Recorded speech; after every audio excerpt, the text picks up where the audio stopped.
Hello students, welcome to Yogesh KJ. मैं योगेश कुमार अपने सभी विद्यार्थियों का अपने यूट्यूब चैनल योगेश केजे पर स्वागत करता हूं। आज के टॉपिक में हम लोग पढ़ने वाले हैं, आज इस वीडियो में हम लोग पढ़ने वाले हैं, जैसा कि आप लोगों ने थंबनेल में देखा होगा, आज हम लोग क्या पढ़ने वाले हैं, जूल्स लॉ ऑफ हीटिंग, यानी कि जूल का ऊष्मीय नियम। ठीक है, उसको पढ़ने से पहले हम लोगों को विद्युत धारा का ऊष्मीय प्रभाव क्या होता है इसे समझना होगा। तो हम लोग स्टार्ट यहीं से करेंगे। इसके पिछले कुछ वीडियोस में ये अब जो आज का ये टॉपिक है आप लोगों का, ये कुछ अंतिम टॉपिक्स ही बचे हैं इस चैप्टर के। जो हमारा चैप्टर चल रहा है, क्या चल रहा है, एनसीईआरटी का इलेक्ट्रिसिटी विद्युत चैप्टर चल रहा है। इसके कुछ लास्ट टॉपिक ही बचे हैं, एक या दो या तीन वीडियो ही और इस पर आने वाले हैं, क्योंकि जितने भी इंपॉर्टेंट टॉपिक हो सकते थे उन सभी टॉपिक्स पर वीडियोज़ बनाए जा चुके हैं। अगर आप लोगों ने नहीं देखा है तो वीडियो को ज़रूर देख लें। उन सभी वीडियोज़ में आप लोगों को ओम का नियम, श्रेणी क्रम संयोजन, समांतर क्रम संयोजन प्रूफ के साथ बताया गया, डिराइव करके दिखाया गया। तो ये सारे के सारे टॉपिक बहुत इंपॉर्टेंट है, तो आप लोग हमारे वीडियोस को डिस्क्रिप्शन बॉक्स में जाकर देख सकते हैं और ज़रूर देखें। ठीक है, तो इस टॉपिक को स्टार्ट करने से पहले आप लोग हमारे चैनल को ज़रूर सब्सक्राइब करें। ठीक है, और चैनल को सब्सक्राइब करने के बाद बेल आइकन को ज़रूर प्रेस कर दीजिएगा और हमारी वीडियोज़ को शेयर भी कीजिएगा। चलिए हम लोग स्टार्ट करते हैं। क्या है हमारा टॉपिक? हमारा टॉपिक वैसे है जूल्स लॉ ऑफ हीटिंग। ठीक है, जूल का ऊष्मीय नियम, लेकिन उसे जानने से पहले, उसे समझने से पहले क्या होता है, हम लोगों को विद्युत धारा का ऊष्मीय प्रभाव समझना पड़ेगा। इसे मैं जरा बता देता हूँ आप लोगों को क्या होता है। देखिए, विद्युत धारा का ऊष्मीय प्रभाव यानी कि हीटिंग इफेक्ट ऑफ करंट क्या होता है। जब किसी चालक से विद्युत धारा प्रवाहित की जाती है, जब हम लोग किसी चालक से विद्युत धारा प्रवाहित करते हैं, तब वह चालक गर्म हो जाता है। आप लोग महसूस करते होंगे, है ना। तब वह चालक क्या होता है, गर्म हो जाता है। अर्थात विद्युत ऊर्जा का, वहाँ तो ऊर्जा का प्रवाह हो रहा था, विद्युत ऊर्जा का ऊष्मा में क्या होता है, रूपांतरण होता है। तो यही विद्युत धारा का ऊष्मीय प्रभाव कहलाता है। इसे ही विद्युत धारा का ऊष्मीय प्रभाव कहा जाता है। ठीक है, अब आप लोगों को मैं इसका फॉर्मूला डिराइव करके दिखाऊंगा, उसे प्राप्त करके दिखाऊंगा। ठीक है, देखिए कैसे हम लोग प्राप्त करेंगे इसका फॉर्मूला, ध्यान दीजिएगा आप लोग। विद्युत धारा का ऊष्मीय प्रभाव है ना, तो विद्युत धारा से जो उत्पन्न ऊष्मा हो रही है, विद्युत धारा से जो ऊष्मा उत्पन्न हो रही है, उसका क्या परिमाण होगा, उसे हम लोग कैसे प्राप्त करेंगे। देखिए जरा हम लोग पहले लिख लेते हैं, हम लोग प्राप्त क्या करने वाले हैं, विद्युत धारा से उत्पन्न। ठीक है, हम लोग क्या प्राप्त करने वाले हैं, विद्युत धारा से उत्पन्न ऊष्मा का परिमाण। हम लोग ऊष्मा का परिमाण प्राप्त करने वाले। ऊष्मा मतलब H, ऊष्मा मतलब H हीट। ठीक है, अंग्रेजी में से क्या कहते हैं, हीट कहते हैं। हम लोग वही अभी प्राप्त करने वाले, उसका परिमाण प्राप्त करने वाले, यानी कि उसका सूत्र किस प्रकार प्राप्त करेंगे वो देखने वाले। देखिए एक चीज़ हम लोग जानते हैं, वी नो डैट, हम जानते हैं, क्या जानते हैं हम ये जानते हैं कि V इज इक्वल टू क्या होता है, W/Q होता है ना, बिल्कुल होता है। V इज इक्वल टू क्या होता है, W/Q। तो अगर हम लोग इससे W प्राप्त करना चाहें, यानी कि विद्युत ये कार्य प्राप्त करना चाहें, तो वो क्या निकलेगा, VQ। ठीक है, इसे जरा आप लोग इस तरीके से कर लें, W इज इक्वल टू क्या हो जाएगा, VQ। अब आप लोग एक और फॉर्मूला जानते हैं, क्या जानते हैं, I is equal to Q/T। ये आप लोगों को बताया जा चुका है। अगर आप लोग हमारे चैनल पर नए हैं, ये नहीं जानते हैं, सबसे पहले आप लोगों को इलेक्ट्रिसिटी चैप्टर का डिस्क्रिप्शन बॉक्स में प्लेलिस्ट मिल जाएगा, वहाँ जाकर उसे देख लें। ठीक है, उसके बाद ये आप लोग और अच्छे से समझ आएगा। तो जब हम लोग जानते हैं I is equal to Q/T होता है, विद्युत धारा प्राप्त करने का, ये विद्युत धारा प्राप्त करने का सूत्र होता है, तो इस आधार पर हम लोग Q प्राप्त कर सकते हैं। Q इज इक्वल टू क्या हो जाएगा, IT, बिल्कुल होगा ये, Q इज इक्वल टू क्या हो जाएगा, IT। आप लोग इसे जरा समीकरण 1 मान लीजिएगा। ठीक है, इसे क्या मान लीजिएगा, समीकरण 1 मान लीजिएगा। अब हम लोग ये जो हमारा Q आया, Q की वैल्यू आई, अब समीकरण 1 से हम लोग समीकरण 1 को जरा देखते हैं फिर से एक बार। समीकरण 1 हमारे पास क्या है, W is equal to VQ, क्या है, W is equal to VQ।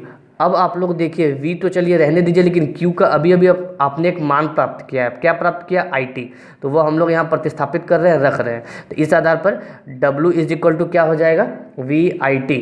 W is equal to क्या हो जाएगा, VIT। इसे आप लोग लिख लें इस तरीके से। ठीक है, अब आप लोग देखिए, इसे आप रहने दें यहाँ पर, इसे आप लोग यहीं रहने दें अभी। अब आप लोग देखिए, आप लोग ओम के नियम को जानते हैं, ओम के नियम को जानते हैं सभी आप लोग, है ना। ये भी आप लोग हमारे प्लेलिस्ट में मिल जाएगा, अगर आप लोग नहीं जानते जरूर देख लें उसे। इंपॉर्टेंट टॉपिक है ये अगले वर्ष की परीक्षा के दृष्टिकोण से। ठीक है, ओम के नियम से, ओम का नियम क्या कहता है, ओम का नियम कहता है V is equal to I R. क्या कहता है, V is equal to I R. ठीक है, अब आप लोगों को जो समीकरण आया था, ये समीकरण 1 था, हमने जो ये प्राप्त किया था ये समीकरण 1 था। अगले वाले को हम लोग समीकरण 2 मान लेते हैं, इसके बाद जो तीसरा आया था इसे हम लोग समीकरण 3 मान लेते हैं, ठीक है। तो अब समीकरण 3 का हम लोग प्रयोग करते हैं, समीकरण 3 से, क्योंकि अंतिम समीकरण हमारा यही था, ठीक है। तो समीकरण 3 से, तो समीकरण 3 है क्या, पहले उसे लिख लूँ, एक बार लिख लेता हूँ। W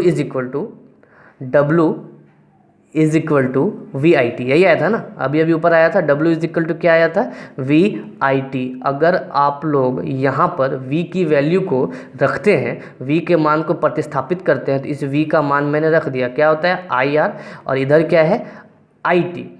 तो इस आधार पर हमें W का एक मान प्राप्त होता है आई इंटू आई स्क्वायर आर टी, ठीक है। ये क्या प्राप्त हुआ, W, विद्युतीय कार्य जो कि ऊर्जा के रूप में वहाँ पर रहेगा, ठीक है। इसे मैं अगले स्टेप में लिख रहा हूँ। तो W इज इक्वल टू क्या प्राप्त हो गया आप लोगों को, आई स्क्वायर आर टी। इसे जरा आप लोग नोट कीजिएगा। अब देखिए, जरा ध्यान से देखिए, यदि मान लेते हैं हम लोग, यदि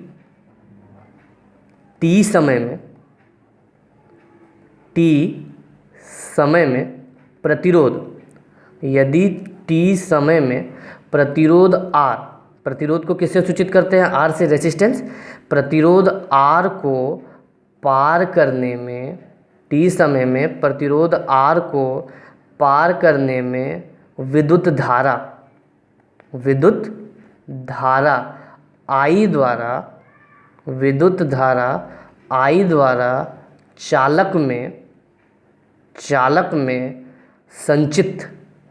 चालक में संचित मतलब इकट्ठा की गई, ठीक है। चालक में संचित आंतरिक ऊर्जा क्या हो, U हो, आंतरिक ऊर्जा क्या हो, U हो।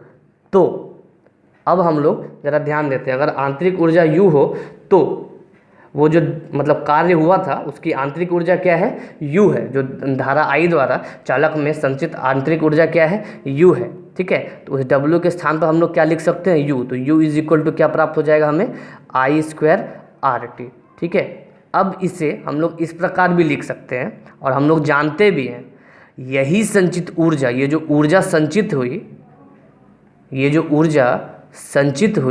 यही संचित ऊर्जा चालक के आसपास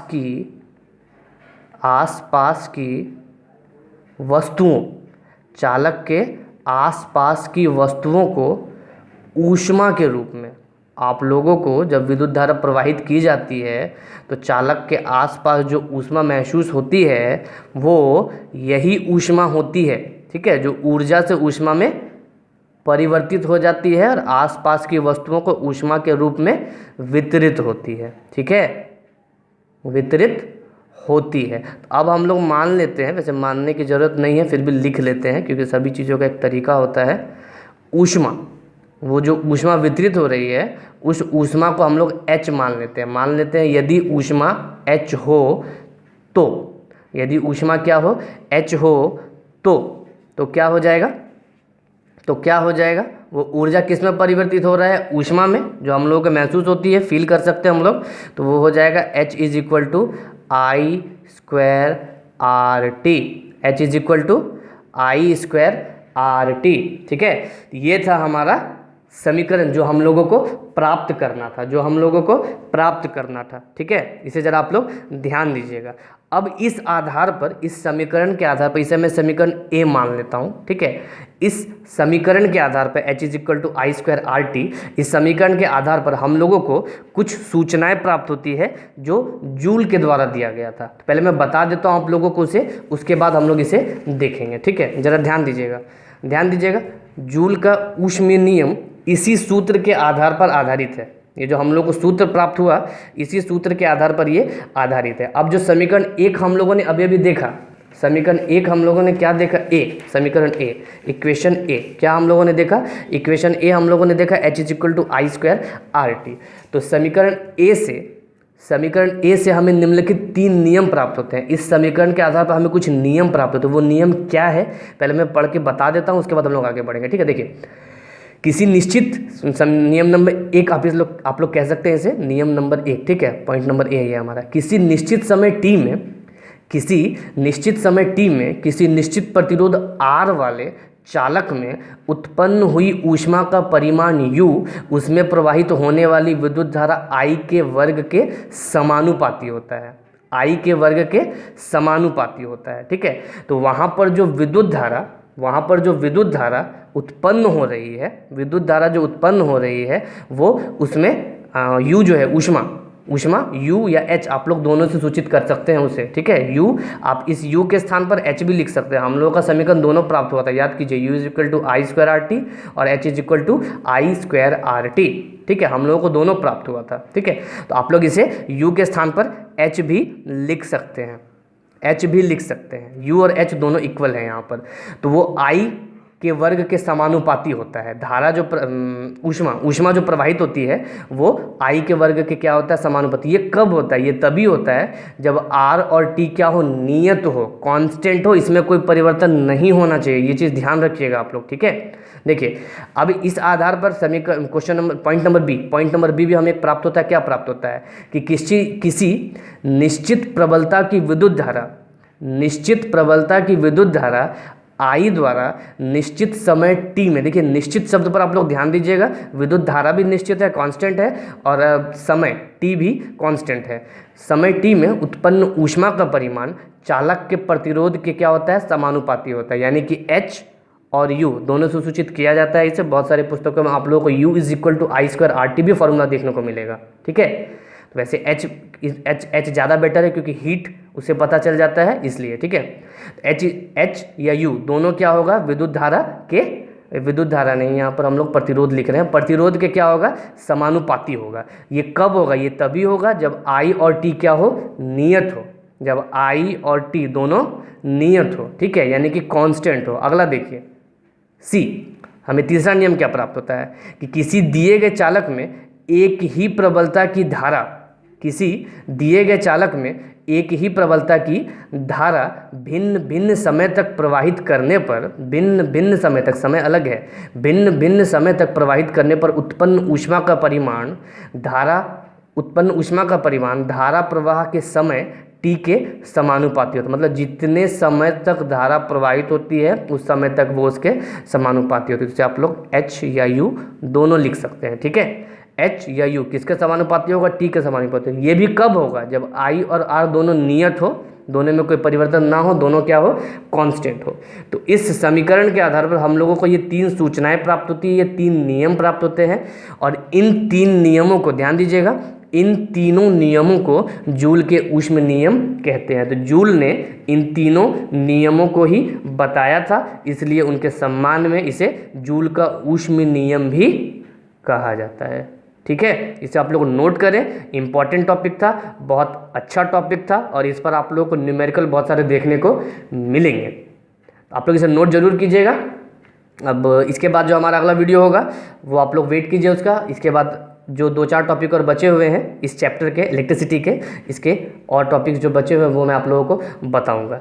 तो मिलते हैं अगले वीडियो में। वीडियो समाप्त करने से पहले आप लोग हमारे चैनल को सब्सक्राइब, लाइक और शेयर जरूर करें। धन्यवाद।